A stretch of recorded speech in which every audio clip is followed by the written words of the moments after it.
Hello students, I am Dr. Himani, Assistant Professor of Economics in Dayanand Mahila Mahavidyalaya, Kurukshetra. In this video, I will explain you Say's Law of Market. इस video में मैं आपको से के बाजार नियम के बारे में समझाऊंगी. What is Say's Law of Market? से का बाजार नियम क्या है?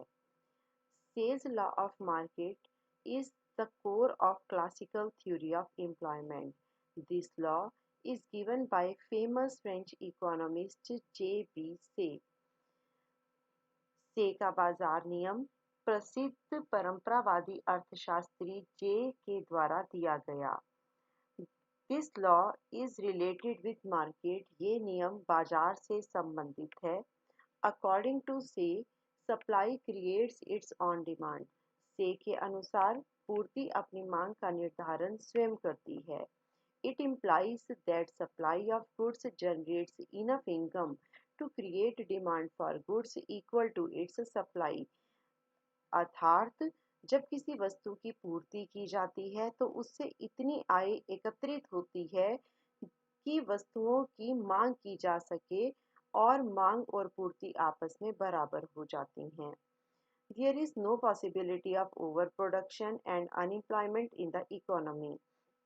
According to JB Say, अर्थव्यवस्था में किसी तरह की ओवर प्रोडक्शन अति उत्पादन या फिर बेरोजगारी नहीं होती. Even if there is some unemployment in the short run, the economy automatically tends towards full employment in the long run. अगर कभी इकोनॉमी के अंदर अर्थव्यवस्था के अंदर बेरोजगारी आ जाती है तो वो सिर्फ शॉर्ट रन के लिए अल्पकाल के लिए होती है. लॉन्ग रन में इकोनॉमी में इस तरह से चेंजेस आते हैं कि फुल एम्प्लॉयमेंट ऑटोमेटिकली अचीव हो जाता है. मेन जेबी से ने अपने लॉ में ये एक्सप्लेन किया था that supply creates its own demand. पूर्ति अपनी मांग का निर्धारण स्वयं करती है. अर्थात दैट इज जितनी इकोनॉमी के अंदर प्रोडक्शन होती है, सप्लाई होती है, उतनी ही डिमांड हो जाती है और कि कभी भी इकोनॉमी के अंदर ओवर प्रोडक्शन या अनएम्प्लॉयमेंट की सिचुएशन प्रिवेल नहीं करती. सेज लॉ ऑफ मार्केट कुछ अजम्पशन पर बेस्ड है, कुछ मान्यताओं पर आधारित है. The very first assumption is perfect competition in market. Say's का बाजार नियम इस मान्यता पर आधारित है कि बाजार के अंदर पूर्ण प्रतियोगिता पाई जाती है. Second, there is laissez faire economy. अर्थव्यवस्था में सरकार का किसी तरह का कोई हस्तक्षेप नहीं है. Economy is closed. अर्थव्यवस्था बंद है. दैट इज हम किसी तरह का कोई इंटरनेशनल ट्रेड नहीं करते. Money is only the medium of exchange. मुद्रा केवल विनिमय का माध्यम है. मॉडर्न इकोनॉमिस्ट के अकॉर्डिंग, केन्स के अकॉर्डिंग, मनी सिर्फ मीडियम ऑफ एक्सचेंज नहीं है बल्कि आप उसे स्टोर भी कर सकते हो और मीडियम ऑफ एक्सचेंज के साथ साथ आप उसको स्टोर भी कर सकते हो. लेकिन से ने ये अज्यूम किया था, से का जो लॉ है मार्केट का वो तब एप्लीकेबल है जब मनी को सिर्फ मीडियम ऑफ एक्सचेंज की तरह ही लिया जाए. Extend of market is wide, therefore all the supply is sold. बाजार का आकार विस्तृत है, इसीलिए जितनी भी पूर्ति की जाती है वो सब बिक जाती है. There is no holding. किसी तरह की कोई सेविंग या होल्डिंग नहीं की जाती. Whole income is spend. पूरी की पूरी इनकम को खर्च कर दिया जाता है. The law applies in long run. और ये नियम दीर्घकाल में लागू होता है. Rate of interest, wages, prices are flexible. ब्याज की दर, मजदूरी तथा कीमतें स्थिर रहती हैं. Now explanation of Say's law of market. अभी हमने जो अजम्पशन पढ़ी उन अजम्पशन पर बेस्ड हम से के लॉ को एक्सप्लेन करेंगे. से के लॉ को हम 3 पार्ट में डिवाइड करके एक्सप्लेन करेंगे. First is Say's law and barter system. से का नियम और बार्टर सिस्टम. बार्टर सिस्टम ऐसा सिस्टम है जिसे वस्तु विनिमय प्रणाली कहा जाता है, जिसमें मनी एग्जिस्टेंस में नहीं होती और गुड्स के बदले में गुड्स को एक्सचेंज किया जाता है. सेकेंड एक्सप्लेनेशन हम लेंगे Say's law and monetary economy. मौद्रिक अर्थव्यवस्था, जब मनी को as a medium of exchange use किया जाता है, उस केस में उस इकोनॉमी में से के लॉ को हम एक्सप्लेन करेंगे। एंड थर्ड एक्सप्लेनेशन होगी modern explanation of the law, law की आधुनिक व्याख्या जो कि मॉडर्न इकोनॉमिस्ट के ने एक्सप्लेन की थी। Now first point is Say's law and barter system. से का नियम तथा वस्तु विनिमय प्रणाली। बार्टर सिस्टम में से का लॉ एप्लीकेबल किस तरह से है, हम इसे एक्सप्लेन करेंगे। First of all, barter system क्या है? बार्टर सिस्टम या वस्तु विनिमय प्रणाली एक ऐसा सिस्टम है जिसमें गुड्स को गुड्स के साथ एक्सचेंज किया जाता है, वस्तुओं का वस्तुओं के साथ विनिमय किया जाता है। There is no monetary circulation. ऐसी इकोनॉमी में, ऐसे सिस्टम में मनी सर्कुलेशन में नहीं होती, मुद्रा का प्रचलन नहीं होता। Says law applicable in this system. इस सिस्टम में, इस प्रणाली में भी से का लॉ एप्लीकेबल है। बार्टर सिस्टम ऑफ एक्सचेंज में एक इंडिविजुअल पर्सन किसी भी दूसरे पर्सन के साथ कमोडिटीज को, गुड्स को, वस्तुओं को एक्सचेंज करता है। Hence sale must be equal to purchase. और इस प्रणाली में भी, इस सिस्टम में भी सेल जो है वो परचेज के इक्वल हो जाती है। That is you can say that supply is equal to demand. पूर्ति मांग के बराबर होती है और से का लॉ इस सिस्टम में एप्लीकेबल हो जाता है। इसे हम एक चार्ट के थ्रू, फ्लो चार्ट के थ्रू एक्सप्लेन कर सकते हैं। इस चार्ट में हमने दो प्रोड्यूसर लिए हैं। First is milk producer and second is sweet producer. दो उत्पादक हैं, एक उत्पादक दूध का उत्पादन करता है और दूसरा गेहूं का उत्पादन करता है। हमने अज्यूम किया है कि मान लीजिए जो मिल्क प्रोड्यूसर है, दूध का उत्पादक है, उसने 10 लीटर दूध को प्रोड्यूस किया, 10 लीटर मिल्क को प्रोड्यूस किया, जिसमें से उसने 6 लीटर मिल्क अपनी सेल्फ कंजम्पशन के लिए, अपने उपभोग के लिए रख लिया। और बाकी का जो 4 लीटर मिल्क बचा 10 लीटर में से, उसे व्हीट प्रोड्यूसर को दे दिया और बदले में उससे 20 केजी व्हीट को ले लिया। इसका मतलब उसने मिल्क को एक्सचेंज किया व्हीट के साथ। इसी तरह से जो व्हीट का प्रोड्यूसर है, सपोज उसने 60 केजी व्हीट को प्रोड्यूस किया था, जिसमें से 20 केजी व्हीट उसने 4 लीटर मिल्क के बदले में मिल्क प्रोड्यूसर को दे दी। और रिमेनिंग की जो 40 केजी व्हीट है, उसने सेल्फ कंजम्पशन के लिए, स्वयं उपभोग के लिए रख ली। तो यहाँ मिल्क प्रोड्यूसर ने टोटल सप्लाई जो थी मिल्क की वो 10 लीटर की, जिससे डिमांड कितनी हुई? 6 लीटर सेल्फ कंजम्पशन के लिए डिमांड, प्लस 4 लीटर उसने मिल्क व्हीट प्रोड्यूसर को दे दिया in return of the wheat. तो टोटल डिमांड यहाँ कितनी है? 4 litre plus 6 litre is 10 litre. तो सप्लाई भी 10 लीटर की, डिमांड भी 10 लीटर की, यहाँ पे सेज लॉ एप्लीकेबल है।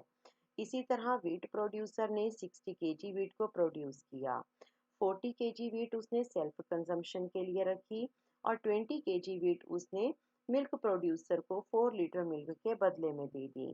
तो यहाँ भी total demand 20 plus 40 is 60 and supply भी कितनी है? 60। तो सप्लाई और डिमांड दोनों आपस में इक्वल है। यहाँ भी से का जो मार्केट है, लॉ है, वो एप्लीकेबल हो जाता है। Next point is Say's law and monetary economy. मौद्रिक अर्थव्यवस्था में से का नियम। मॉनेटरी सिस्टम ऐसा सिस्टम है, मौद्रिक प्रणाली ऐसी प्रणाली है जहाँ पे मनी को मीडियम ऑफ एक्सचेंज की तरह यूज किया जाता है। ये एक ऐसी इकोनॉमी है जहाँ मुद्रा को विनिमय के माध्यम के रूप में प्रयोग किया जाता है। इस इकोनॉमी में हम से के लॉ को दो पार्ट्स में डिवाइड करके एक्सप्लेन करेंगे। First point will be if saving is zero, यदि बचत शून्य हो। And second will be if saving is not zero, अगर बचत शून्य ना हो। So our first point is if saving is zero, अगर बचत शून्य हो। अगर इकोनॉमी में सेविंग्स जीरो हैं, इसका मतलब एक पर्सन अपनी सारी इनकम को एक्सपेंड कर देता है, खर्च कर देता है, किसी तरह की कोई सेविंग नहीं की जाती। तो इस सिचुएशन में भी से का नॉट लॉ डेफिनेटली एप्लीकेबल है। किस तरह से है हम इसे भी एक चार्ट के थ्रू एक्सप्लेन करेंगे, एक एग्जांपल लेंगे। हमने इस चार्ट में लिया है, सपोज एक प्रोड्यूसर ने मार्केट में 100 करोड़ की प्रोडक्शन की। इस 100 करोड़ की प्रोडक्शन की वजह से 100 करोड़ का आउटपुट सेल हुआ। 100 करोड़ के आउटपुट जब सेल किया गया तो उससे 100 करोड़ की इनकम जनरेट हुई। अब क्योंकि इकोनॉमी के अंदर सेविंग्स ज़ीरो है, तो सेविंग ज़ीरो होने की वजह से टोटल इनकम जो 100 करोड़ की थी, उसे एक्सपेंड कर दिया गया और टोटल एक्सपेंडिचर हुआ 100 करोड़ का। 100 करोड़ एक्सपेंडिचर मीन्स मार्केट के अंदर टोटल डिमांड हुई है 100 करोड़ की। तो इस तरह से टोटल प्रोडक्शन, टोटल सप्लाई भी 100 करोड़ की थी और टोटल डिमांड भी 100 करोड़ की है। तो सप्लाई और डिमांड आपस में इक्वल है। इसका मतलब इस सिचुएशन में भी से का लॉ जो है वो डेफिनेटली एप्लीकेबल हुआ है। Second point is if saving is not zero. अभी हमने देखा कि अगर सेविंग ज़ीरो है तो इकोनॉमी में किस तरह से सप्लाई और डिमांड आपस में इक्वल हो जाती हैं और से का लॉ एप्लीकेबल होता है। लेकिन अगर सेविंग ज़ीरो ना हो तो इस सिचुएशन में भी से का लॉ एप्लीकेबल होगा। कैसे एप्लीकेबल होगा, हम इसे भी उसी एक एग्जाम्पल के थ्रू समझ सकते हैं। सपोज इकोनॉमी में 100 करोड़ की प्रोडक्शन होती है, सेम जैसा कि हमने पिछले टेबल में लिया, पिछले चार्ट में लिया। 100 करोड़ प्रोडक्शन की वजह से 100 करोड़ का आउटपुट सेल होगा, जिससे 100 करोड़ की इनकम जनरेट होगी। अब क्योंकि प्रीवियस पॉइंट में हमने लिया था कि सेविंग्स नहीं है, तो जितनी इनकम थी वो सारा एक्सपेंडिचर था, लेकिन हम इस पॉइंट में ले रहे हैं if saving is not zero. तो एक पर्सन अपनी इनकम में से कुछ पार्ट को अगर सेव कर लेता है, सपोज एक पर्सन ने अपनी इनकम में से 20 करोड़ की सेविंग कर ली, रिमेनिंग 80 करोड़ उसका कंजम्पशन एक्सपेंडिचर होगा। तो टोटल इनकम 100 में से 20 करोड़ सेव किए गए इकोनॉमी में और 80 करोड़ की कंजम्पशन हुई। टोटल एक्सपेंडिचर सेविंग और कंजम्पशन को ऐड करके आता है, प्लस करके आता है। तो यहाँ भी टोटल एक्सपेंडिचर कितना आ जाएगा, 80 crore plus 20 crore is 100 crore. Total expenditure 100 crore, इसका मतलब इकोनॉमी में 100 करोड़ की डिमांड है। तो प्रोडक्शन कितनी थी, 100 करोड़ की, और डिमांड भी कितनी है, 100 करोड़ की। इसका मतलब सप्लाई भी 100 करोड़ और डिमांड भी 100 करोड़। तो यहाँ भी क्योंकि डिमांड और सप्लाई आपस में इक्वल है, तो से का जो मार्केट लॉ है मार्केट का, वो यहाँ पर भी एप्लीकेबल होता है। So this is the second point, says law and monetary economy. Monetary economy में हमने एक्सप्लेन किया कि अगर सेविंग ज़ीरो है तब भी से का लॉ एप्लीकेबल है और सेविंग ज़ीरो नहीं है तब भी से का लॉ एप्लीकेबल है। Third explanation is modern explanation of the law, नियम की आधुनिक व्याख्या। से के नियम को मॉडर्न इकोनॉमिस्ट ने भी एक्सप्लेन किया। हम इस लॉ को, मॉडर्न एक्सप्लेनेशन को दो पार्ट में डिवाइड करके एक्सप्लेन करेंगे। First explanation is given by Oscar Lange and second is given by Pigou. So first is Oscar Lange's explanation and second is Pigu's explanation. Now very first is Oscar Lange's explanation, Oscar Lange की व्याख्या। Oscar Lange ने इस नियम को, से के law को, एक समरूप समीकरण के रूप में प्रस्तुत किया। समरूप समीकरण वह समीकरण है जो दो ऐसे विकल्पों को प्रकट करता है जो बिना किसी शर्त के या बिना किसी परिभाषा के आधार पर एक दूसरे के बराबर होते हैं। Oscar Lange presented Say's law in the form of identity equation. An identity equation is that equation which represents two alternatives which are equal without any condition. Identical equation को इस symbol के थ्रू एक्सप्रेस किया जाता है। According to Oscar Lange, aggregate demand expenditure is always identical with aggregate supply expenditure. Oscar Lange ने ये कहा कि इकोनॉमी में हमेशा सकल मांग सकल पूर्ति के बराबर होती है, अर्थात summation PD is identical with summation ps. What is summation pd? Summation pd is p is price, g is demand, so pd is aggregate demand expenditure. Aggregate is shown by summation, and this aggregate demand expenditure is identical. This is the sign of identity, identical with aggregate supply. Supply will be price into supply, और aggregate के लिए आप क्या लोगे, summation. तो aggregate demand और aggregate supply हमेशा एक दूसरे के identical होगी बिना किसी condition के. It can be shown by a diagram also. In the diagram, we have taken aggregate demand on y-axis and aggregate supply on x-axis. This is the line of identity, or you can say this is a line of 45-degree angle which shows that aggregate demand and aggregate supply both will identically increase or decrease in any direction. First point, if we take, if in economy aggregate demand is OD, then in this situation aggregate supply is OS, or you can say if aggregate supply is OS, then aggregate demand is OD. Supply OS and demand OD both are equal to each other. Say's law is applicable. If supply increases from OS to OS1, then demand also increases from OD to OD1. In this case also, supply is OS1 and demand is OD1. Here both are also equal. यहाँ भी जो supply है और demand है दोनों आपस में equal हैं.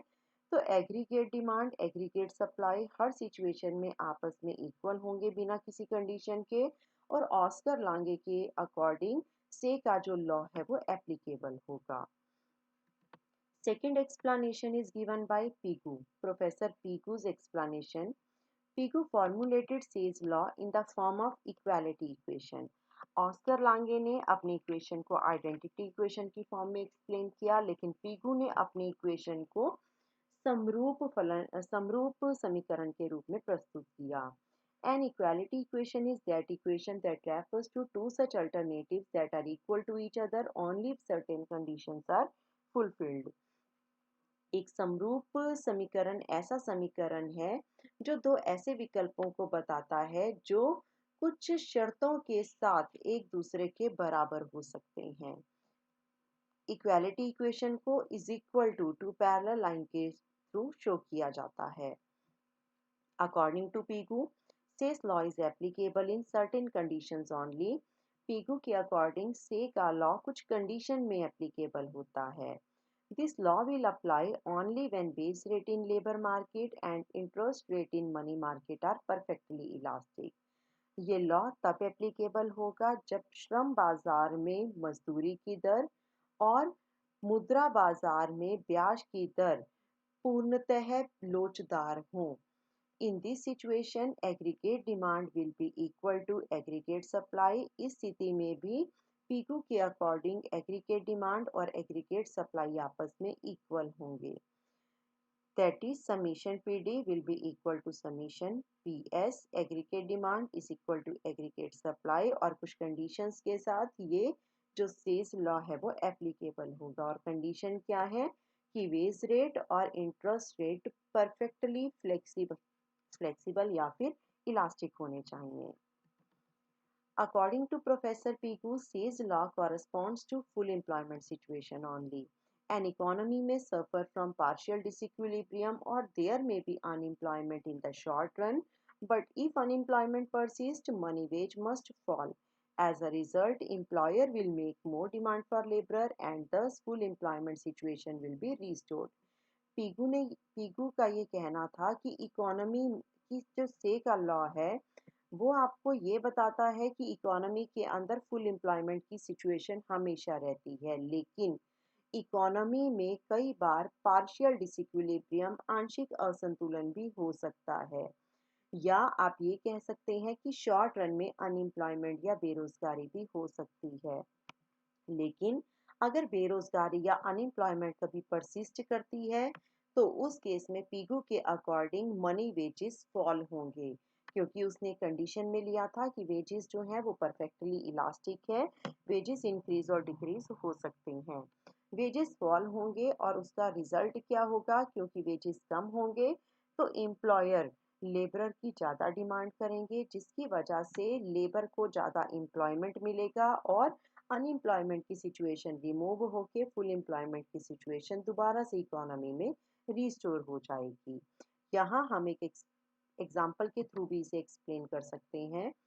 पीगू के अकॉर्डिंग जो लेवल ऑफ एम्प्लॉयमेंट है, रोजगार का स्तर है, वो Q Y divide by W पर डिपेंड करता है। Q Y is that part of national income which is paid as wages, हमारी इनकम का वो पार्ट जिसे मजदूरों को मजदूरी की रूप में दिया जाता है। और डब्ल्यू है वेज रेट। इसका मतलब मान लीजिए क्यू वाई 100 है, आप लेबरर को 100 रुपीज़ टोटल वेजेस की फॉर्म में देना चाहते हो अपनी इनकम से, और इकोनॉमी के अंदर वेज रेट है ₹10, एक लेबर को आप 10 रुपीज़ पे करते हो, तो 100 रुपीज़ आप वेजेस की फॉर्म में पे कर सकते हो। 10 रुपीज़ एक लेबर को आपने पे करना है, तो यहाँ टोटल एम्प्लॉयमेंट आ जाएगा 100 डिवाइड बाई 10 इज 10, मतलब आप 10 लेबरर को अपने काम पर लगाओगे, उन्हें एम्प्लॉयमेंट प्रोवाइड करोगे। अगर आप चाहते हो कि एम्प्लॉयमेंट के लेवल को इंक्रीज किया जाए, तो इस वेज रेट को कम कर दिया जाएगा। मान लो हम यहाँ पे वेज रेट को 10 की बजाय ले लेते हैं 9। If W falls from 10 to 9, then n level of employment will be 100 divided by 9 which is equal to 11.1। इसका मतलब पहले लेवल ऑफ एम्प्लॉयमेंट 10 था और अब लेवल ऑफ एम्प्लॉयमेंट कितना है 11, तो एक और लेबर को आपने यहाँ पे एम्प्लॉयमेंट प्रोवाइड किया। तो ये पीकू का ये पीकू के अकॉर्डिंग अगर आप लेवल ऑफ एम्प्लॉयमेंट इंक्रीज करना चाहते हो, तो उसके लिए आप क्या करेंगे, वेज रेट को रिड्यूस करेंगे। जैसे ही वेज रेट रिड्यूस होगा, level of employment automatically increase हो जाएगा। और शॉर्ट रन में अगर अनएम्प्लॉयमेंट की सिचुएशन परसिस्ट करती है, तो वो अपने आप ही रिमूव हो जाएगी। तो ये मॉडर्न एक्सप्लेनेशन थी। Now implications of Say's law, से के नियम के कुछ निष्कर्ष हैं, इम्प्लीकेशंस हैं। हमने जो एक्सप्लेन किया उससे फर्स्ट इम्प्लीकेशन ये आती है that journal over production is impossible. अर्थव्यवस्था में सामान्य अति उत्पादन नहीं होता, असंभव है। There can't be journal overproduction because supply of goods will not exceed demand as a whole. But a particular good may be overproduced because the producer incorrectly estimates the quantity of the product which other wants. But this is a temporary phenomena. For the excess production of a particular product can be corrected in time by reducing its production. सामान्य अति उत्पादन असंभव है। सामान्य अति उत्पादन एक ऐसी स्थिति है जिसमें कुल पूर्ति कुल मांग से अधिक हो जाती है। से के अनुसार एक उत्पादक बाजार में वस्तुओं की पूर्ति इसलिए करता है ताकि वह इसके बदले अन्य वस्तुओं को प्राप्त कर सके। इस प्रकार कुल पूर्ति कुल मांग के बराबर रहती है और अति उत्पादन की स्थिति उत्पन्न नहीं होती। Second implication is journal unemployment is impossible। सामान्य बेरोजगारी भी असंभव है। According to say, there is always full employment in the economy. If there is unemployment in the economy, then extra workers should be provided employment. By doing so, there will be increase in production, but the increased production will be sold, which will generate extra income, and payment to the extra labor can be made out of that extra income. से के अनुसार सामान्य बेरोजगारी असंभव है। अगर किसी case में, अगर किसी अवस्था में अर्थव्यवस्था में बेरोजगारी होती है, तो बेरोजगार साधनों को रोजगार उपलब्ध करवाया जाना चाहिए। ऐसा करने से बेरोजगार साधन आय और उत्पादन में वृद्धि करेंगे और इस बढ़ी हुई आय में से बेरोजगार साधनों को भुगतान किया जा सकेगा। Third point is state being neutral, अर्थात राज्य का कोई हस्तक्षेप नहीं है, सरकार का कोई हस्तक्षेप नहीं है। अकॉर्डिंग टू से state shouldn't interfere in economic activities. से के अनुसार सरकार को आर्थिक क्रियाओं में हस्तक्षेप नहीं करना चाहिए। The economic activity achieve self equilibrium, आर्थिक क्रियाओं में स्वतः समन्वय हो जाता है। Next is money only a medium of exchange, मुद्रा केवल विनिमय का साधन है। According to Say money act only as a medium of exchange, Say के अनुसार मुद्रा केवल विनिमय का साधन है। It has no function as stored value and measure of value, मुद्रा को ना आप स्टोर कर सकते हो, मनी को ना आप स्टोर कर सकते हो, ना इससे किसी भी गुड की वैल्यू को मेजर कर सकते हो। सिर्फ गुड्स को गुड्स के साथ एक्सचेंज करने के लिए ये एज अ मीडियम वर्क करती है। सेविंग इन्वेस्टमेंट इक्वालिटी, बचत और निवेश की समानता। According to Say saving and investment are equal and this equality arises due to changes in rate of interest. Say के अनुसार बचत और निवेश एक दूसरे के बराबर रहते हैं और ये समानता ब्याज की दर में परिवर्तन के द्वारा आती है। सेज ऑन इम्प्लीकेशन, से ने अपने खुद के कुछ निष्कर्ष दिए थे। First is extent of market should be wide, बाजार का आकार विस्तृत होना चाहिए। से के लॉ के एप्लीकेबल होने के लिए एक कंडीशन भी है कि मार्केट का साइज वाइड हो। हमने अजम्पशन में भी लिया था, अगर मार्केट का साइज वाइड नहीं होगा, बाजार विस्तृत नहीं होगा, तो आप जितनी सप्लाई करोगे उसे आप बेच नहीं पाओगे, उसको आप सेल नहीं कर पाओगे। तो इसकी एक इम्प्लीकेशन है that extent of market should be wide, बाजार का आकार विस्तृत होना चाहिए ताकि जितनी पूर्ति की जाती है उन सबको बेचा जा सके, उन सब की सेल की जा सके। One person expenditure is other person income, एक पर्सन का जो एक्सपेंडिचर है, व्यय है, खर्च है, वो दूसरे पर्सन की इनकम बन जाता है। Production is more important than consumption, उत्पादन उपभोग से ज़्यादा इम्पॉर्टेंट है, ज़्यादा महत्वपूर्ण है, क्योंकि से ने ये कहा कि जितनी प्रोडक्शन होगी ऑटोमेटिकली उसे कंज्यूम कर लिया जाएगा और सप्लाई और डिमांड आपस में इक्वल होगी और लॉ एप्लीकेबल हो जाएगा। तो ये इम्प्लीकेशंस थी से के लॉ की। Last is criticism of Say's law of market, से के नियम की आलोचना। से के नियम को प्रोफेसर जे.एम. केन्स ने क्रिटिसाइज किया। से के नियम की प्रमुख आलोचना जे.एम. केन्स ने की थी।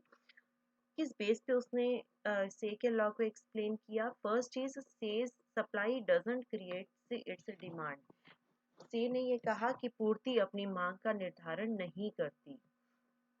से के लॉ में यह अज्यूम किया गया है कि प्रोडक्शन जो है वो गुड्स के लिए एक मार्केट क्रिएट करती है। Therefore supply creates its own demand, इसलिए पूर्ति अपनी मांग का निर्धारण स्वयं करती है। But this proposition is not applicable to modern economics, लेकिन मॉडर्न अर्थव्यवस्था में, आधुनिक अर्थव्यवस्था में ये नियम एप्लीकेबल नहीं है। Where demand doesn't increase as much as production increases, modern economy में जो डिमांड है वो प्रोडक्शन के साथ साथ ही इंक्रीज नहीं होती। It is not possible to consume only those goods which are produced within economy, modern economy में ऐसा नहीं है कि जिन गुड को प्रोड्यूस किया जाए उन्हीं की डिमांड की जाए और सप्लाई डिमांड आपस में इक्वल हो जाए। रादर एक पर्सन जो है वो उन गुड्स की डिमांड भी करता है जो उस पर्टिकुलर इकोनॉमी में प्रोड्यूस नहीं की जाती, जिन्हें हम बाहर से इंपोर्ट करके अपने डिमांड को फुलफिल करते हैं। Second is self adjustment not possible, स्वतः समन्वय जो है वो असंभव है। से ने ये कहा, अकॉर्डिंग टू से full employment is maintained by automatic and self adjustment mechanism in the long run. अगर शॉर्ट रन में किसी तरह का कुछ डिसइक्विलिब्रियम आ जाता है तो इकोनॉमी के अंदर सेल्फ एडजस्टमेंट होगी और ऑटोमेटिकली लॉन्ग रन में फुल एम्प्लॉयमेंट की सिचुएशन मेंटेन हो जाएगी। But Keynes had no patience to wait for the long run, for he believed that in the long run we are all dead. पर Keynes की जितनी भी theories हैं, जो भी लॉ हैं, वो लॉन्ग पीरियड पर नहीं बल्कि शॉर्ट पीरियड पर एप्लीकेबल होते हैं। According to Keynes, in the long run we are all dead. It is not the automatic adjustment process which remove unemployment, but unemployment can be removed by increase in rate of investment. Keynes के according automatically economy से unemployment की situation remove नहीं होती, बल्कि unemployment को remove करने के लिए आपको इकोनॉमी में ज़्यादा इन्वेस्ट करने की ज़रूरत है, निवेश करने की ज़रूरत है, जिससे ज़्यादा एम्प्लॉयमेंट इंक्रीज हो, जिससे रोजगार का स्तर बढ़ सके और अनएम्प्लॉयमेंट रिमूव हो जाए। Next is money is not neutral. मुद्रा जो है वो स्थिर नहीं है, न्यूट्रल नहीं है, तटस्थ नहीं है। Says law of market is based on the barter system and ignore the role of money in the system. Say believe that money doesn't affect the economic activities. Conversely, Keynes has given due importance to money. He regards money as a medium of exchange. Money is held for income and business motives also. According to Keynes, individuals hold money for unforeseen contingencies while businessmen keep cash in reserve for future activities. Keynes का ये believe है कि money सिर्फ medium of exchange ही नहीं है, बल्कि money को आप ट्रांजैक्शन के साथ साथ प्रिकॉशनरी मोटिव के लिए और स्पेक्यूलेटिव मोटिव के लिए भी यूज करते हो। बट इस लॉ में मनी का ये जो रोल है उनको शो नहीं किया गया, एक्सप्लेन नहीं किया गया और मनी को न्यूट्रल लिया गया है, जो कि गलत है।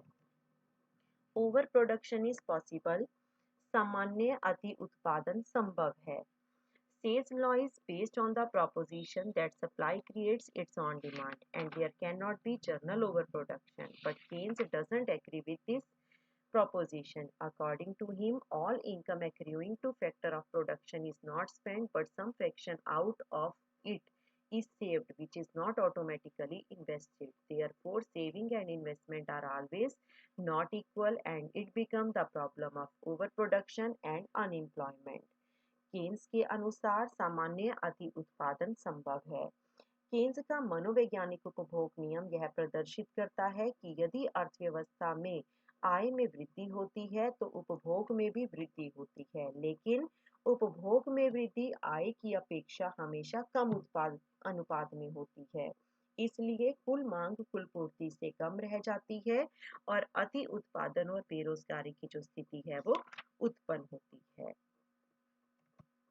Underemployment situation. Keynes regards full employment as a special case for the reason that there is underemployment in capitalistic economy. अल्प रोजगार संतुलन। केन्स ने फुल एम्प्लॉयमेंट को एक स्पेशल केस लिया। केन्स के अकॉर्डिंग कैपिटलिस्टिक इकोनॉमी में पूंजीवादी अर्थव्यवस्था में अल्प रोजगार की स्थिति होती है। This is since the capitalistic economies do not function according to Say's law and supply always exceeds its demand. For example, millions of workers are prepared to work at a current wage rate and even below it, but they do not find work. Keynes के according economy के अंदर full employment की situation नहीं होती, बल्कि under employment की situation में economy equilibrium में होती है, संतुलन में होती है और से का जो लॉ है वो एप्लीकेबल नहीं होता। स्टेट इंटरवेंशन, सरकार का हस्तक्षेप। सेज लॉ इस असम्पशन पर बेस्ड है कि इकोनॉमी में लेजी फेयर पॉलिसी है, सरकार का हस्तक्षेप नहीं होना चाहिए। बट केन्स ने जर्नल ओवर प्रोडक्शन और मास अनएम्प्लॉयमेंट को रिमूव करने के लिए स्टेट के इंटरवेंशन को हाईलाइट किया। Keynes advocated state intervention for adjusting supply and demand within the economy through fiscal and monetary measure. Keynes ने यह एडवोकेट किया कि इकोनॉमी में सप्लाई और डिमांड को एडजस्ट करने के लिए गवर्नमेंट को स्टेट को कई तरह के फिजिकल और मॉनेटरी मेजर यूज करके सेल्फ एडजस्टमेंट लाने पड़ते हैं। Now question and answer time. अभी तक हमने जो एक्सप्लेन किया, मैंने आपको जो एक्सप्लेन किया, जो हमने स्टडी किया, उसके बेस के ऊपर जो क्वेश्चन अराइजेस होते हैं। First is very short question answers. First question is what is Say's law of market. Say's का बाजार नियम क्या है? Already we have explained. Second is give assumption of Say's law of market. We have done it also. Write 4 implication of Say's law of market. We have done it. Does Say's law of market hold good in monetary economy? This is the second point that I explained you. Define identity equation, define equality equation. Long answer questions. Supply creates its own demand. Critically examine the statement. पूर्ति अपनी मांग का निर्धारण स्वयं करती है। इस नियम की आलोचनात्मक व्याख्या करें। Second question. Explain says law of market and bring out it's implication. से के बाजार नियम की व्याख्या करें और इसके जो प्रमुख निष्कर्ष हैं उन्हें एक्सप्लेन करें। General over production and general unemployment are impossible, critically examine this statement. सामान्य अति उत्पादन तथा सामान्य बेरोजगारी असंभव है, इस कथन की व्याख्या करें, आलोचनात्मक व्याख्या करें।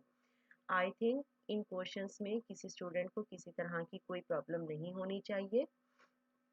Thank you for patience hearing. Thank you so much.